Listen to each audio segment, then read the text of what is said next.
Mistakes were made. I can explain.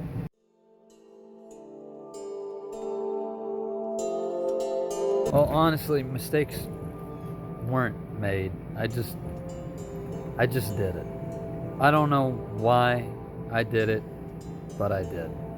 And I'm sorry. I really am. I will grow it back eventually. My wife said something really funny to me. She said, "I know why you cut your beard. You cut your beard because you've noticed all the white hairs in them, and you know you're getting old." That cut deep, man. That cut really deep. That hurt me. Because she's probably right. No, I have this, lately, I've been having this irrational, like, when I grow out the beard, I feel it's a part of my identity, because I've had a beard for so long now, and it used to be very long, but, I'm really stressed out, to be honest. I'm handling it fine. I'm not like, oh, pity party me, oh God, I'm so stressed out or anything like that, but I'm definitely homesick and definitely missing,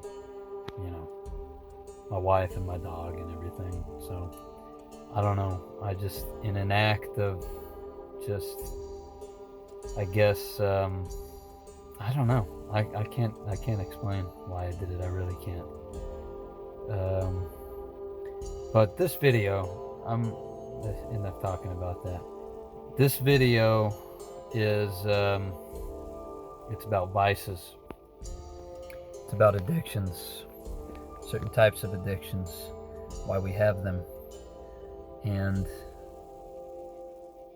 what good are they doing you, and what's the point of having them in the first place. I have an addiction. And I'm sure it's an addiction that a lot of people have as well. And it's an addiction to the computer. When I get off work, I go to the gym. I try to go to the gym a minimum of 3 days a week. The fellow who goes to the gym with me would prefer that we go 4 days a week. Sometimes work is too demanding to permit us that time, because we have a certain time frame where we both can go to the gym, but sometimes work prevents that. So what do I do when I'm done with the gym or I'm off work? I come back to my camper and I get on my computer.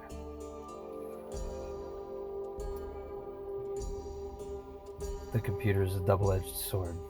I don't just get on the computer to play games and stuff. I get on it and I read. I read about history. I read about genetics. I read about...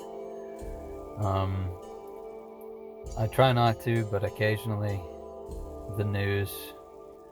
I really try to avoid the news as much as possible because it's all just a bunch of pointless bullshit to read. The best time to react to a crisis or whatever is when there's evidence of it happening in front of you. Like COVID-19, for example. When that happened, I mean, was your life any different than it was a month prior, before COVID-19 happened? No. And how much BS do you think they were crying and complaining about on the television that was pointless? Bullshit, Countless news segments of bullshit to keep everybody afraid or on their toes or whatever. Just don't watch it. It's dumb. But back on topic. So this phone that I have in my hand, the purpose that it serves, this is a smartphone. Yes, I have a smartphone now. And if you don't know, in one of my previous videos, I mentioned that I'm 31 years old and I've never purchased a smartphone before, and I still haven't.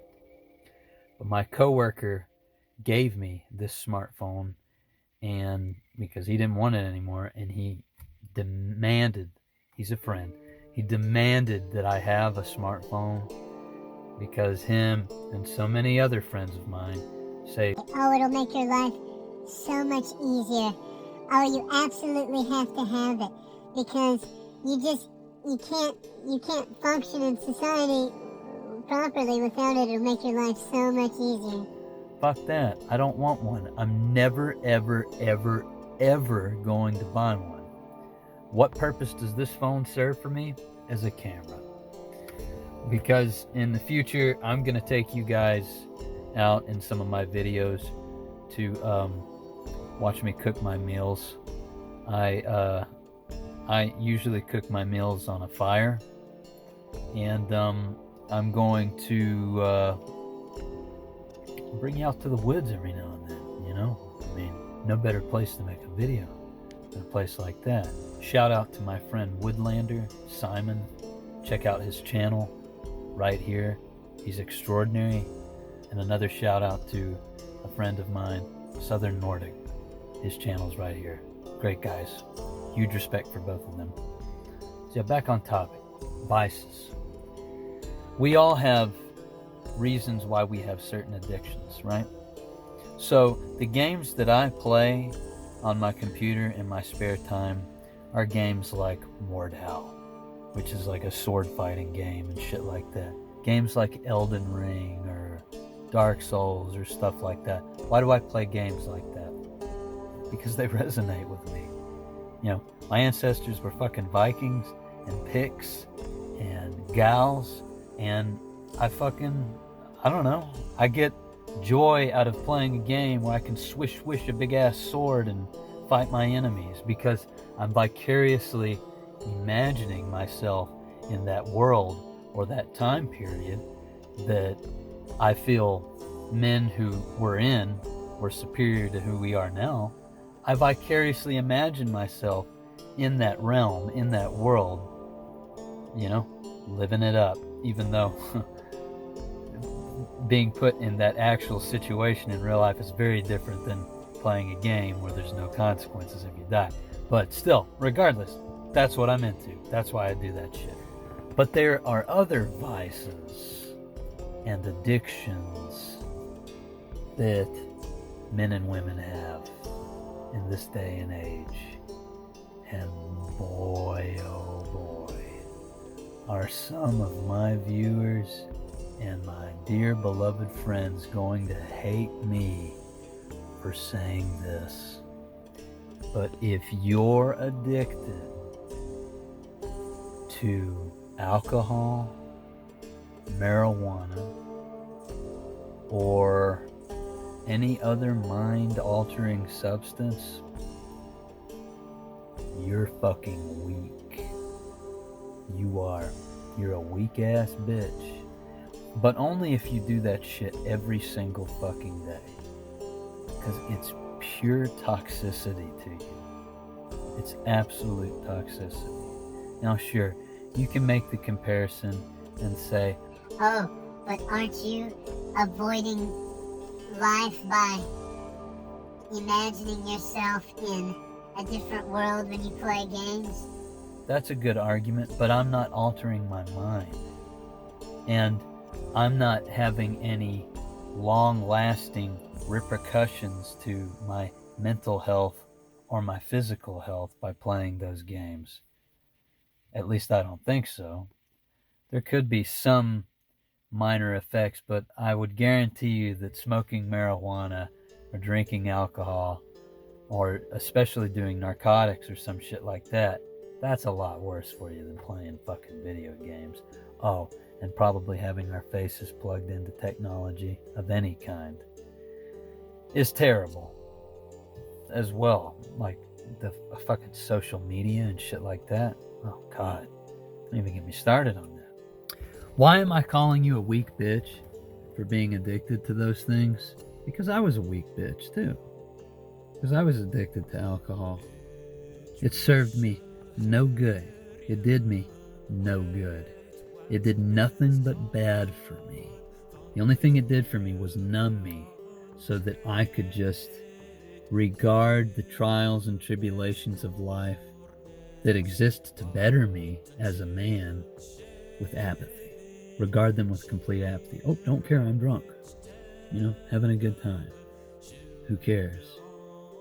People who smoke marijuana and drink alcohol. With alcoholics, it's like everybody's unanimously gonna agree that being an alcoholic is bad. But then it's taboo when it comes to the stoners. The stoners will get so infuriated with you if you insinuate that their addiction, what they're doing, is bad for them. They get infuriated by it.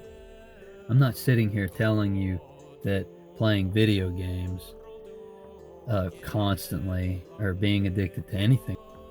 I'm not sitting here telling you that it's okay to be addicted to just like being on your computer and not be addicted to marijuana or alcohol or narcotics or something like that.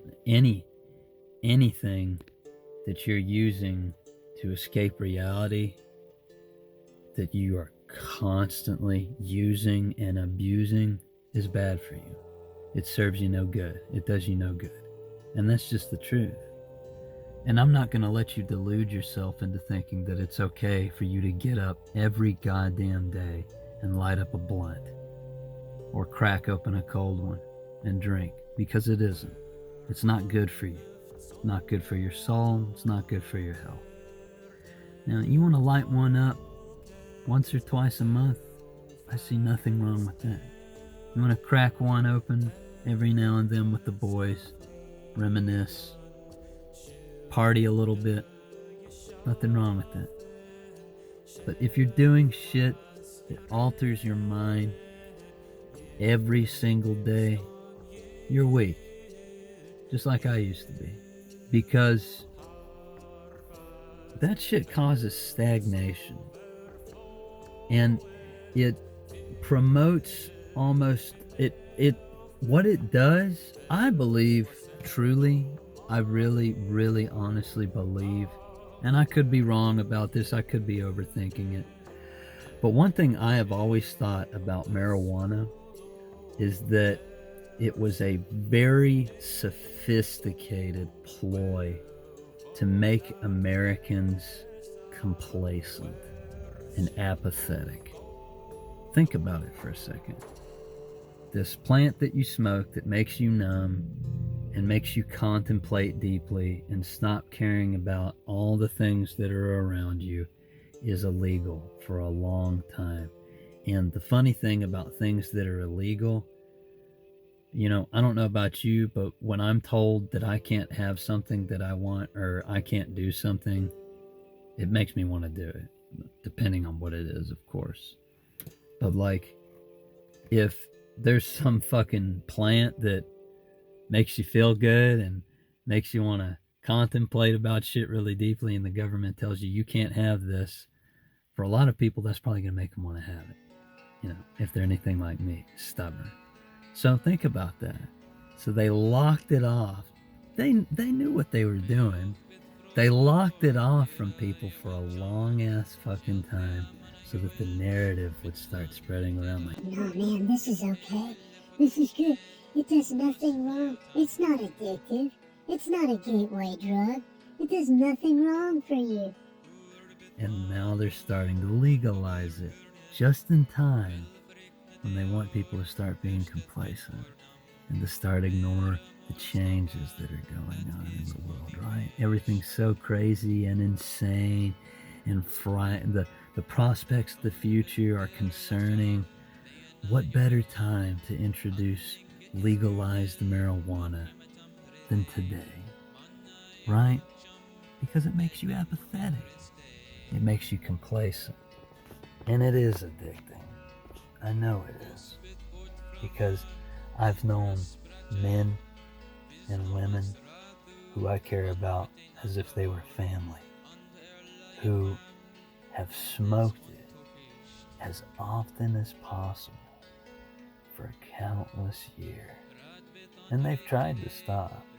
And they've even openly admitted that it is bad, that it is addictive, but then they jump right back on it and say, "You're ridiculous for saying that. It isn't addictive. I don't fucking care anymore. Da da da da."